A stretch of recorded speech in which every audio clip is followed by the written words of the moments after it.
Governor of Anambra State, Professor Chukwuma Soludo, has reiterated that his administration may revoke the land housing the Onitsha Main Market and repurpose it, including for using it for a school or security facilities if traders continue to close shops on Mondays in observance of a sit-at-home order. Professor Soludo made the comments during a meeting with leaders of the Anambra State Market Amalgamated Traders Association, ASMATA, stressing that the closure of the market due to the weekly shutdown amounts to economic sabotage. The governor said the state has legal authority to reclaim markets and land in the public interest, but will compensate owners and allow compensation disputes to be taken to court. Soludo has directed local authorities to monitor compliance and record shops not open by 10 a.m. on market days, including Mondays, when non-compliance potentially leading to fines, permanent closure or revocation of land rights. The state insists security has improved with about 150 security personnel deployed at the market and argued that sit-at-home orders have formally ended, pointing out that markets operated throughout the holiday season without major incidents. Well, joining us now to share the pulse of the people and traders of Onitsha Market is a social worker with Obaji Community NGO. He is also a member of the Onitsha Chamber of Commerce, and he joins us via video conferencing. Mr. Ozioma Enieto, thank you so much for being here this morning. Are you there? Yes, I am here. Thank you so much for having me. Okay. All right. So since you are a member, it means you know every single thing that's been happening within that market space, be it in Anambra or particularly where you come from. Can you tell us what the update is? What may have led to the governor making such strong statements, and why are people reacting differently? Okay, thank you so much. Thank you so much. I would like to, first of all, introduce myself so that you understand why I am the right person to talk about this. I am born and raised in Onitsha. In fact, I've spent almost all my life in Onitsha, I was here when everything started, and I still live here. My family, my extended family, all of them, most of them are in the main market. My friends, you know, the space we are talking about is a place I visit almost every day. It's a part of our life. Without that particular place, a place like Onitsha may not be existing or bubbling or having this kind of the brand, you know, about Onitsha as a space. And the fact remains that this started like people being forced to do something. Not that the majority, not that all of us did not agree to the sit at home, but it started by a group of people trying to tell us that we must sit at home on Monday for civil disobedience. The idea was that when it is done, the federal government will listen to what we were saying. These are the issues I want us to delve into because of its sensitivity and because I don't think it will add to what is happening presently. So since that 5 years, we started staying at home, we started observing that. Some willingly wanted to do that, but there are percentage, huge percentage, that really do not want that. But when you look at the threat, what may happen if you disobey such order, apart from the people that believed in that, seeing it that you're sabotaging a particular movement, a whole lot of things, you know, the insecurity part of it. So people started observing it. But over a time, when you look at it, something that had lasted for 5 years, you know, people started creating their lives around what is happening, creating their lives, trying to know, okay, how do we make the best use of Monday? What's the Monday going to be like for us? And people started creating their lives around that particular anomaly, because that's what I call it. And over a period of time, it becomes a part of us. So the government is saying that this is not normal. We have to return to normalcy.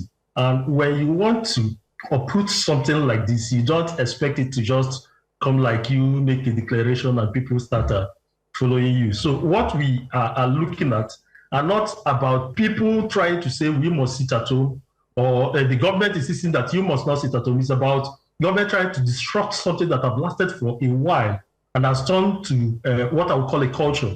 You know, a lot of people, on Mondays, they do have their meetings. Sometimes they have to exercise themselves, you know. There are a whole lot of things happening on Monday, and people have readjusted, and all of a sudden you want to stop that. So that is what we are presently experiencing. Okay.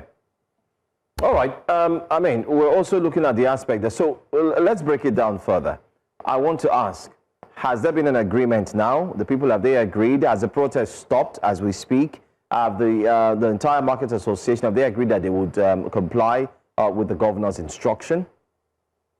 Okay, what we heard about what happened yesterday, they went to Oka to meet Governor Chukwuma Soludo. And because the government, I don't think the government is looking at it from the angle of whether you want to stop it or not, because government is looking at it that Monday should be Monday, you know, Monday should be Monday. Throughout the world, throughout everywhere, Monday is this, and we are still a part of the system. We can't isolate ourselves from the rest of the world. So Monday is a Monday. Government is not even looking at if we are going to agree whether we're going to start on Monday or not. Government is looking at trying to tell them that you have to make an option. If people are going to sit down every Monday, that's what we heard. I wasn't in the meeting. That if people are going to sit down on Monday, then as well we can decide to renovate the market. You take 2 years off. We do whatever we want to do in the market so that by the time we all agree, we can now start the whole thing. Or you people will come on Monday, take attendance, let's know who is there and who is not there. If anybody is not coming on Monday, we'll just assume that the person doesn't want to come. So with this, I think the conversation now has changed from are we going to resume on Monday to let's do this, let's pick from the options of the government. As of yesterday, some people were still in the streets trying to protest. They are trying to show their grievances. And I think they've made their own voices heard. You know, most of them are trying to say that what the government did wasn't proper. They were using force to bring them out. And I believe that the government heard that. And I think maybe why the government took that particular position was not to, because if you want to talk to people that have lived their life like a particular way for a long time, sometimes you have to do something hard to bring them to the table. I am on the opinion that government knows what it's doing. Government knows that the best way to bring them to the table to start talking is by doing something abnormal, something that is disruptive. And I think it is achieving it. The president, the governor rather, is stepping out of his boundaries by insisting people return to work. They argue that the governor, I don't know why I keep saying the president, the governor should be able to do this to civil servants because they are working for the government, but that these are independent business owners who may have worked over the course of the weekend and have decided not to return on Monday, that it is the governor stepping out of his rights and infringing on theirs as well, stepping out of his duties and infringing on theirs as well. What would your response to them be? Okay, you need to understand a place like Onitsha for us to delve into this. Once the market is not open, Onitsha is shut. Because when you leave your place on a Monday, the people, the keke, which is the main means of transportation, and the buses, once they know they can't move a lot of people from a spot to another, it discourages them. You will see 1, 2. You will notice that that day is not like a normal day. And a place like Onitsha, once the market is on, because all the traffic you see in Onitsha, people coming in to buy, taking it out, once the market is on, the parks will be on. Onitsha is, I don't know, but arguably the only place in the whole of Southeast you can connect to every part of Nigeria. So Onitsha is a hub. Onitsha, it plays a very vital role when it comes to Southeast. So when people buy things, they will come to that place, load it, some going to Cameroon as far as Cameroon. So once the market is not on, you don't expect the park to be on. You don't expect the city to function. And if you tell civil servants to come out on that particular day, students to come out on that particular day, they will be easier targets. Because what's their number? What's their population? You know, it's like sending 2 or 3 persons. And even the people staying at home will see them as saboteurs. It makes them vulnerable.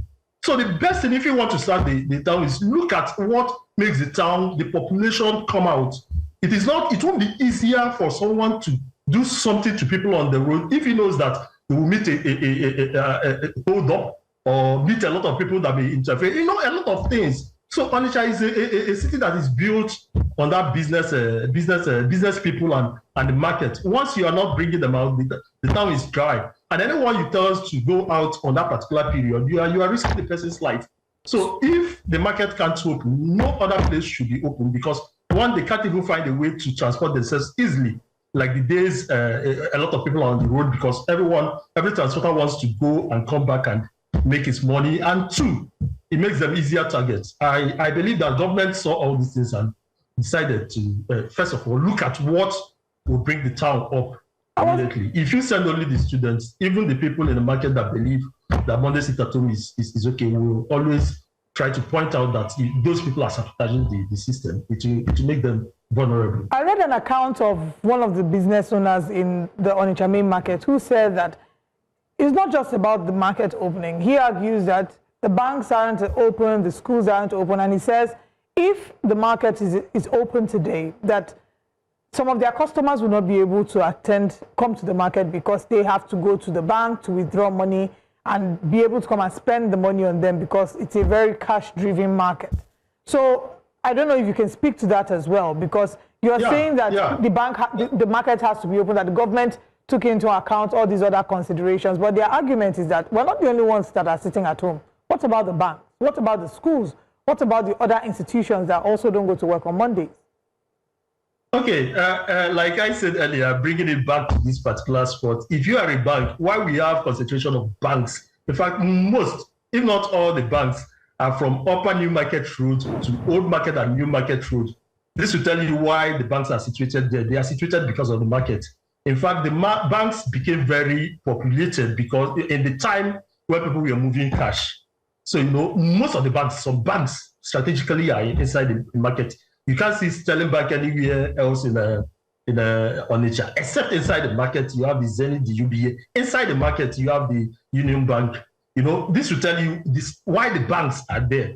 So if the market is not open, the bank won't be open. Like I said earlier, if they feel that the system is now open, they are business people now. Once they know that the system is now open, that people are going to the market, nothing will stop them from going to that particular market. So if you want to play hide and seek, you can say this. But we know that once the market is open, if you open the market, let me tell you something about schools. If you open the market, if the couple are going to their shop on Monday, they must need where to keep their kids. So they must force the schools to open. They must. So it's about the market. Once the market is closed, parents sitting down at the home, the banks will not open, the schools will not open, nothing will open. So I believe government sat down, understand all these things, and then take a decision. They did not just wake up one day and start looking at the market. The market is the most difficult factor, part of the city to activate. But once activated, every other place will be open. And this is very important to the whole of Southeast, because once activated, the park gets open. You see a lot of activities going on in Onitsha. Once Onitsha is open, people will always know that they can move from Onitsha to any part of Nigeria now.